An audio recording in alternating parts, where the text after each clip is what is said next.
La solution au mouvement de grève à répétition que connaît la Société congolaise des transports est sur la voie d'être trouvée. La délégation syndicale de cette entreprise publique a reçu les assurances du président de l'Assemblée nationale, le professeur Vital Kamerhe, en sa qualité d'autorité budgétaire sur la prise en compte des revendications des travailleurs. Il s'agit principalement de l'amélioration de leurs conditions salariales précaires. Lors d'un entretien avec le professeur Vital Kamerhe, le mardi 19 novembre 2024, dans son cabinet de travail, la délégation syndicale de Transco lui a remis un mémorandum contenant les revendications des agents. Il en ressort que la société n'a plus de ressources nécessaires pour prendre correctement et régulièrement en charge les travailleurs qui accumulent des mois d'arriérés de salaire. Le président de la Chambre basse du Parlement, le professeur Vital Kamerhe, a donc rassuré ses interlocuteurs que des instructions claires devraient être données à la Commission économique et financière ECOFIN de l'Assemblée nationale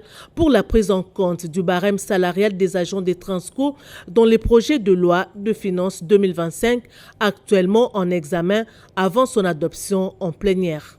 Nous avions soumis un mémorandum à l'endroit du président de l'Assemblée nationale.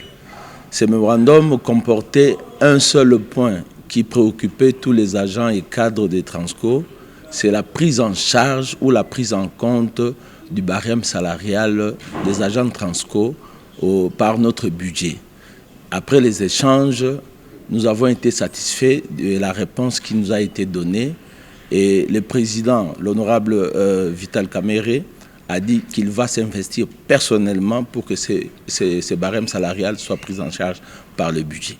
Il faut noter que le barème salarial attendu par les travailleurs des Transco est le fruit du travail d'une commission mise en place par le ministère des Transports. Mais d'après les bancs syndicales, le dossier a connu un blocage au niveau du ministère du Budget, d'où les recours à l'implication du président de l'Assemblée nationale.